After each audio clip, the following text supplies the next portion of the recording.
Hello, bachcho. Let's read this question. So this question says a windmill is pushed by four external forces as shown in the given figure. The force F required to make the windmill stand still is ठीक है। कितना आपको यहाँ पर force लगाना पड़ेगा जिससे आपकी जो विंडमिल है वो कह रहे आपकी स्टैंड स्टिल है, ठीक है, यानी कि इक्विलिब्रियम पर है।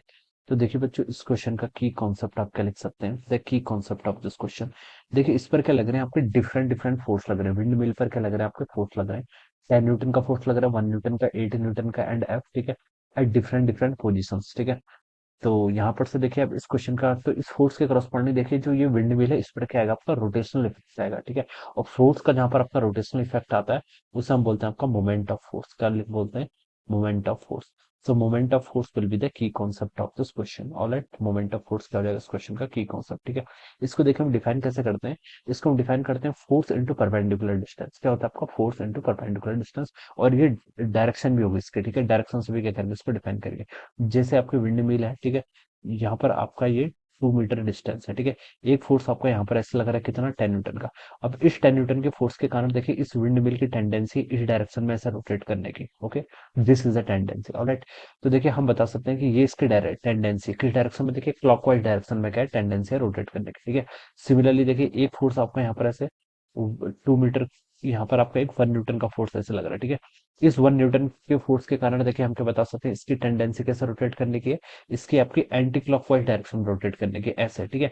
तो अगर मैं क्लॉकवाइज को पॉजिटिव कंसिडर करूंगा तो एंटी क्लॉकवाइज को क्या करूंगा, मैं नेगेटिव कंसिडर करूंगा, ऑलराइट। तो इस तरीके से मैं क्या करूंगा यहाँ पर, इसमें यहाँ पर फोर्सेस ड्रॉ करूंगा। तो सबसे पहले देखिए मैं 10 न्यूटन का देख लेता हूँ। फोर्सेस इनटू क्या, परपेंडिकुलर डिस्टेंस। परपेंडिकुलर डिस्टेंस कितनी, यहाँ से इसके 2 मीटर, ठीक है। तो ऐसे डिफाइन करना है, ठीक है। फोर्स फोर्स जो आपका ये पोजीशन है, ठीक है, इसके परपेंडिकुलर डायरेक्शन में जो फोर्स लगेगा, ठीक है, उस चीज को कंसिडर करना है। तो पहले देखिए 10 न्यूटन इंटू 2 करूंगा तो कितना आएगा आपका, 10 इंटू 2।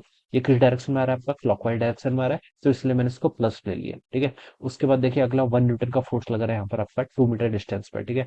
तो 1 इंटू 2 कितना हो जाएगा। लेकिन इसके कारण देखिए इसके रोटेट करने की टेंडेंसी की आपकी एंटी क्लॉकवाइज डायरेक्शन में, ठीक है। तो इसको इसलिए मैं इसको क्या ले रहा हूँ, माइनस ले रहा हूँ, -1। 1 न्यूटन इंटू 2 मीटर, ठीक है, फोर्स इंटू डिस्टेंस का बेसिकली प्रोडक्ट है, ठीक है।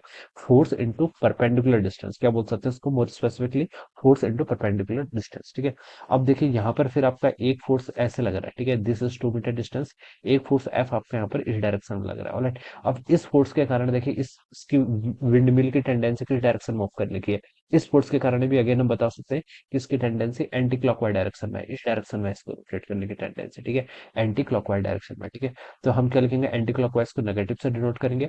फोर्स कितना आपका एफ इंटू परपेंडिकुलर डिस्टेंस कितनी है आपकी, 2 मीटर के इक्वल, ठीक है। अब एक फोर्स आपका यहाँ पर और लग रहा है, इसमें आपका 8 न्यूटन का फोर्स लग रहा है, ऑलराइट।